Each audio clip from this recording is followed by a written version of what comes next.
चीन और पाकिस्तान की दोस्ती में पहले ही ग्रहण का काम कर रहे बलूचिस्तान लिबरेशन आर्मी की समस्या खत्म नहीं हुई थी कि अब एक और संगठन चीन के सीपेक के विरुद्ध खड़ा हो गया है। इस संगठन का नाम है सिंधु देश रेवोल्यूशनरी आर्मी। यही नहीं, मीडिया रिपोर्ट की माने तो पाकिस्तानी सरकार के विरुद्ध विद्रोह कर रहे बलूचिस्तान लिबरेशन आर्मी और सिंधु देश रेवोल्यूशनरी आर्मी ने अब साथ मिलकर पाकिस्तान में चीन की दादागिरी का मुकाबला करने का निर्णय लिया है। दरअसल चीन के प्रोजेक्ट का उद्देश्य सिर्फ ग्वादर पोर्ट तक सीधी पहुंच ही नहीं है, बल्कि चीन की नजर सिंध और बलूचिस्तान के खनिज संसाधनों पर भी है। अपनी भूमि पर इसी लूट का विरोध करने के उद्देश्य से ये संगठन साथ आए हैं। दोनों संगठनों ने 25 जुलाई को अपने गठबंधन की आधिकारिक रूप से घोषणा की।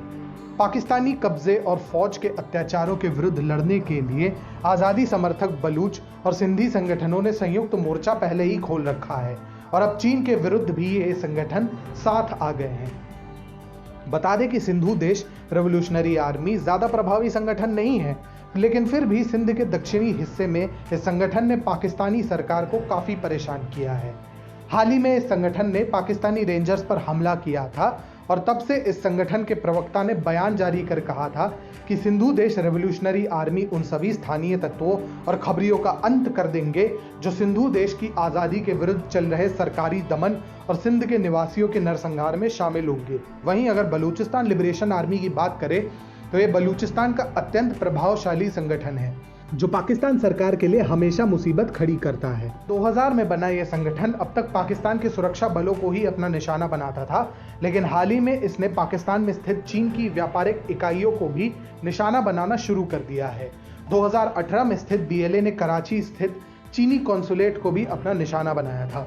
इसी के एक साल बाद बीएलए ने ग्वादर में चीनी निवेश वाले एक होटल को अपना निशाना बनाया था। हाल ही में कराची स्टॉक एक्सचेंज पर हुए हमले के पीछे भी यही संगठन था। यह हमला भी चीन के हितों पर सीधा प्रहार था, क्योंकि चीन की फर्म्स का स्टॉक एक्सचेंज में 40% हिस्सा है। साफ जाहिर है कि यह संगठन योजनाबद्ध तरीके से लगातार चीनी निवेश वाले आर्थिक इकाइयों को अपना निशाना बना रहा है। यही वजह है कि हाल ही में चीन ने पाकिस्तान पर दबाव बनाया था कि वह बीएलए के मुद्दे को संयुक्त राष्ट्र ले जाए और उसे सुरक्षा परिषद में एक वैश्विक आतंकी संगठन घोषित करवाए। बता दें कि अपनी डूबती अर्थव्यवस्था को बचाने के लिए पाकिस्तान ने चीन के साथ हाथ मिलाया था। इससे पाकिस्तान की सरकार को लाभ हुआ, लेकिन आम बलोची नागरिकों को इसका कोई लाभ नहीं हुआ। आज 60,000 के करीब चीनी नागरिक सीपेक प्रोजेक्ट पे काम कर रहे हैं, लेकिन बलूचियों को इसमें नौकरी हासिल नहीं हो रही है। चीन सीपेक के जरिए पाकिस्तान और चीन का मकसद बलूचिस्तान और सिंध को उनके वैध राजनीतिक, आर्थिक और सैन्य हितों को अपने अधीन करना और ग्वादर तक तटों और संसाधनों पर कब्जा जमाना है। सिंध और बलूचिस्तान दोनों ही चीन की विस्तारवादी और दमनकारी नीतियों के समान रूप से शिकार रहे हैं। बलूचिस्तान की तरह पाकिस्तान के सिंध प्रांत में भी चीन ने बड़ा निवेश कर रखा है।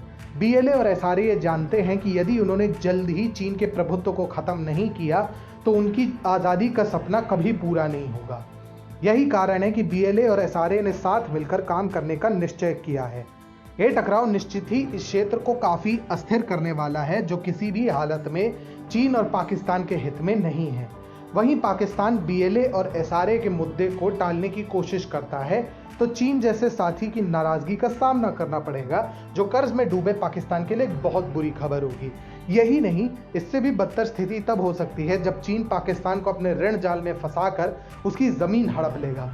सीपेक की लागत लगातार बढ़ती जा रही है और अंत में चीन इस्लामाबाद को इतना कर्ज दे देगा कि पाकिस्तान के पास अपनी जमीन देने के अलावा कोई और विकल्प नहीं बचेगा।